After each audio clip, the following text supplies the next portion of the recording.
തഹജ്ജുദ് നമസ്കാരത്തിന് ബാങ്ക് ഇല്ല എന്ന് ഉസ്താദ് പറയുന്നു. എന്നാൽ മക്കയിലും മദീനയിലും ഞാൻ ബാങ്ക് കേട്ടിട്ടുണ്ട്. ടി ആലിക്കുട്ടി ഹാജി കൊണ്ടൂർക്കരയിൽ നിന്നും ചോദിച്ചിരിക്കുന്നു. ആലിക്കുട്ടി ഹാജി പറഞ്ഞത് സത്യമാണ്. പരിശുദ്ധ മക്കയിലും മദീനയിലും തഹജ്ജുദ് നമസ്കാരത്തിനെ അറിയിക്കുന്നതിന് വേണ്ടി ബാങ്ക് വിളിക്കാറുണ്ട് പള്ളിയിൽ.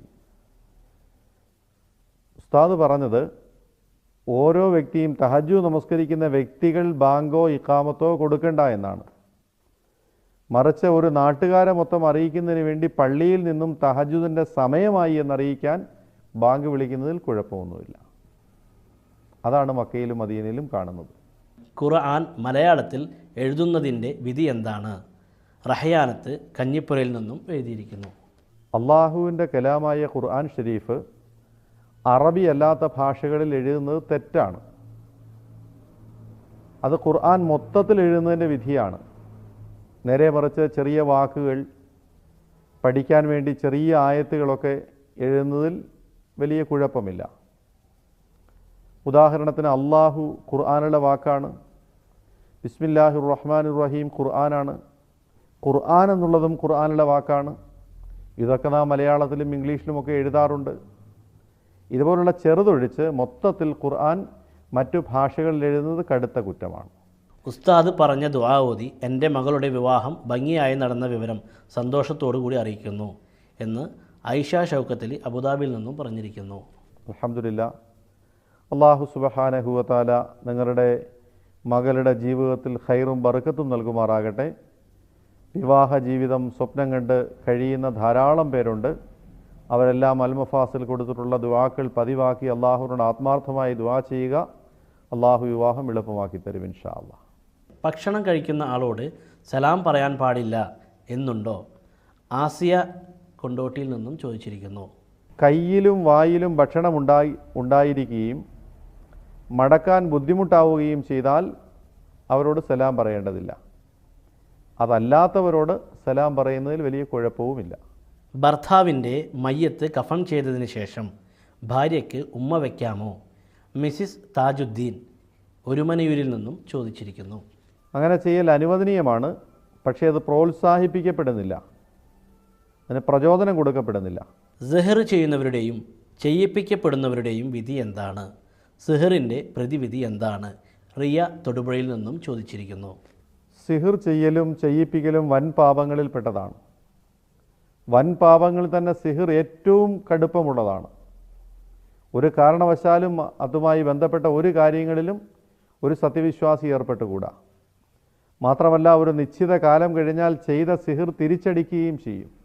അത് വലിയ അപകടമായി മാറുകയും ചെയ്യും. ഏതെങ്കിലും തരത്തിൽ സിഹിറോ മറ്റോ ബാധിച്ചാൽ മനസ്സിൽ മുറുകെ പിടിച്ചുകൊള്ളുക, പതിവാക്കിക്കൊള്ളുക. അള്ളാഹു സുബ്ഹാനഹു വ തആലയുടെ ബർക്കത്ത് കൊണ്ട് സിഹിറിനെ മാറ്റിത്തരുന്നതാണ്. സുബഹി ഖളാ വീടുമ്പോൾ കൈ ഉയർത്തി കുനൂത്ത് ഓതേണ്ടതുണ്ടോ? പി സമീറ പള്ളിപ്പുറത്തു നിന്നും ചോദിച്ചിരിക്കുന്നു. വേണം. ഖളാ വീട്ടുമ്പോൾ കൈ ഉയർത്തി തന്നെ കുനൂത്ത് ഓതേണ്ടതാണ്. കൊടുങ്ങല്ലൂരിൽ നിന്നും സൈനബ എന്ന ഒരു സഹോദരി ചോദിച്ചിരിക്കുന്നു. അമുസ്ലിം യുവാവുമായി ഒരുമിച്ച് ജീവിച്ച മുസ്ലിം പെൺകുട്ടി അയാളെ ഉപേക്ഷിച്ച് മുസ്ലിം ആകണമെങ്കിൽ എന്താണ് ചെയ്യേണ്ടത്? ആ പെൺകുട്ടി ഷിർക്കൊന്നും ചെയ്തിട്ടില്ലെങ്കിൽ പ്രശ്നമൊന്നുമില്ല, അവൾ മുസ്ലിം തന്നെയാണ്. പിന്നെ ഷിർക്ക് ചെയ്തിട്ടുണ്ടെങ്കിൽ, അതുപോലെ ഇല്ലെങ്കിൽ തന്നെ സൂക്ഷ്മതയ്ക്ക് വേണ്ടി തൗബ ചെയ്ത് കെലിമ ചൊല്ലൽ നല്ലതാണ്, അത് ഉത്തമമാണ്. ലുക്മാന് നാം വിജ്ഞാനം നൽകിയെന്ന് ഖുർആനിൽ കാണുന്നു. എന്നാൽ അദ്ദേഹത്തെ പ്രവാചക ഗണത്തിൽ ഉൾപ്പെടുത്തിയിട്ടില്ല. അത് എന്തുകൊണ്ടാണ്? KJ സൈദലി കൈപ്പുറത്തു നിന്നും ചോദിച്ചിരിക്കുന്നു. വിജ്ഞാനം നൽകി എന്ന് പറഞ്ഞതിൻ്റെ പേരിൽ ഒരാളെ പ്രവാചകനാക്കണമെന്നില്ല. ലുക്മാനുൽ ഹക്കീം എന്ന് പറയുന്ന ആ മഹാനേക്കാൾ ഉന്നതരായ, അല്ലെങ്കിൽ അദ്ദേഹത്തെ വിശേഷിപ്പിച്ചതിനേക്കാൾ മെച്ചമായ വാക്കുകൾ കൊണ്ട് ഖുർആൻ പലരെയും വിശേഷിപ്പിച്ചിട്ടുണ്ട്. അവരൊന്നും പ്രവാചകരല്ല താനും. ഉദാഹരണത്തിന് മറിയം, അള്ളാഹു എത്രയോ ബഹുമാനിച്ച് ആദരിച്ച് ഒരധ്യായം തന്നെ അവതരിപ്പിച്ചു. പക്ഷേ മറിയം പ്രവാചകയല്ല. അതുകൊണ്ട് ഇത്തരം വിശേഷങ്ങളുടെ പേരിൽ പ്രവാചകന്മാരിൽ പെടണമെന്നില്ല. വളരെ ചുരുക്കം പണ്ഡിതന്മാർ അദ്ദേഹത്തെ പ്രവാചകന്മാരിൽ പെടുത്തിയിട്ടുമുണ്ട് എന്നറിയുക. 13 വയസ്സിൽ മരണപ്പെട്ടുപോയ എൻ്റെ മകനെ സ്വപ്നം കാണാൻ വേണ്ടി അള്ളാഹുവിനോട് ദുആ ചെയ്യുന്നതിൽ തെറ്റുണ്ടോ എന്ന് ഫാത്തിമ ബീവി കളീക്കാവിളയിൽ നിന്നും ചോദിച്ചിരിക്കുന്നു. ഒരു തെറ്റുമില്ല. മകനെ സ്വപ്നം കാണാൻ വേണ്ടി ദുആ ചെയ്യാം. അള്ളാഹുവിനോട് ആ കുട്ടിക്ക് സ്വർഗത്തിൽ ഉന്നത സ്ഥാനം നൽകുന്നതിന് വേണ്ടി എപ്പോഴും ദുആ ചെയ്യുക. അള്ളാഹു അനുഗ്രഹിക്കട്ടെ. ബക്കറ്റിൽ എല്ലാവരുടെയും വസ്ത്രങ്ങൾ ഒന്നിച്ചിട്ട് കഴുകുമ്പോൾ മുകളിൽ വെള്ളമൊഴിക്കാതിരുന്നാൽ നജീസ് പോകുമോ?